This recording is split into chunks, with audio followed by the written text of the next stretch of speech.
Finally পৌঁছে গেছি Annapurna base camp.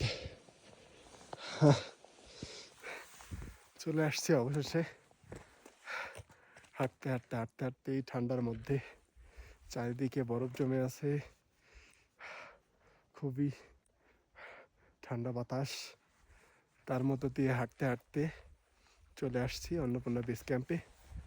আর এখান থেকে ভিউটা এরকম, এই পাশটা এখন পুরো মেঘে ঢাকা আছে। এই পাশটা, এই পাশের পাহাড়গুলো এরকম, অ্যান্ড সামনে কম, পাশটায় এরকম, অ্যান্ড ফাইনালি এটা হচ্ছে অন্নপূর্ণা। অন্নপূর্ণাকে এত কাছ থেকে দেখার অনুভূতি আসলেই অন্যরকম।